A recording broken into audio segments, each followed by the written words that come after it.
My name is Wendy Sefcik. On December 1st, 2010, my 16-year-old son TJ died by suicide.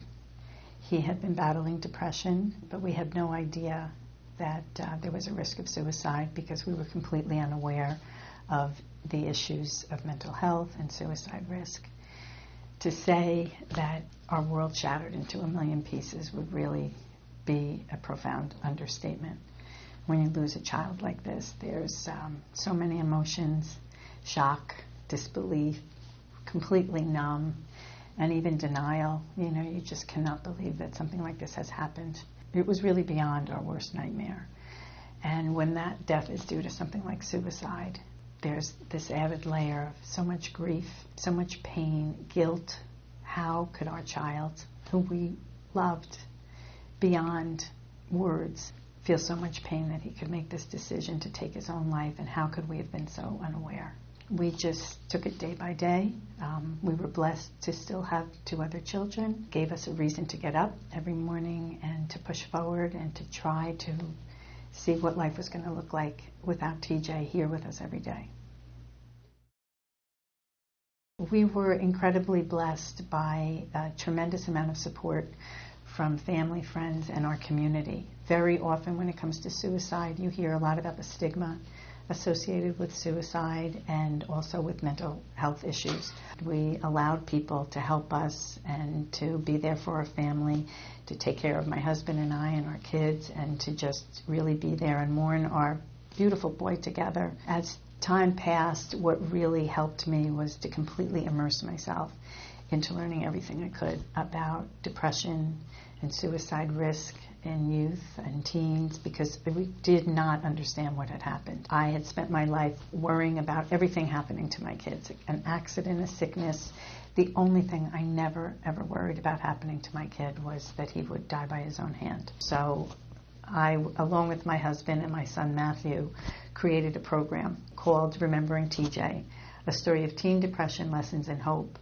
And the purpose of the program is to not make people feel sorry for us, but rather to raise awareness of the importance of taking care of your mental health, that our mental health is as important as our physical health, and to understand the risk factors and how common mental health issues are in our society, so that we could all work together to begin to break down the stigma. We really want to communicate to kids that they're going to have struggles and they're going to have battles, but they need to speak out and they need to reach out, and then with help that is available, they can get better, they can get well. We like to communicate that so many people that they know, that they've heard of, live with these mental health disorders and do truly wonderful things throughout their life. And what we found was, in helping others, there is tremendous healing. And that is really what gets us through every day. I learned that 1 in 4 people will battle a mental health condition in any given year. So it's a spectrum from anxiety, depression, ADD, OCD.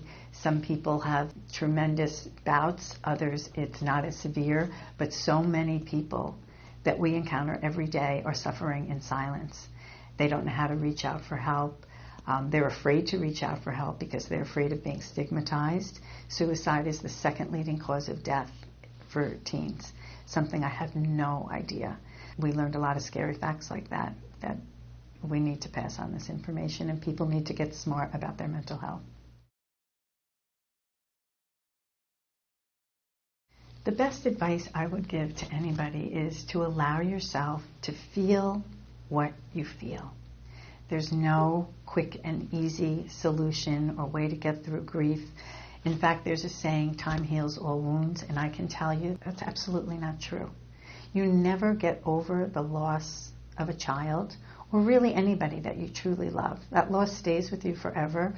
I like to use the analogy of a piece of sea glass, and in time the edges soften, so the grief and the pain is not quite so raw, but the pain is always there, it's always with you, it becomes part of you. I want that to be that way, because that pain is the love I have for my son. I don't want to get over losing him, but I do want my life to be productive and to know that Whether we like it or not, life goes on. And I think it's important for anyone who suffered a loss to remember that the love never ends.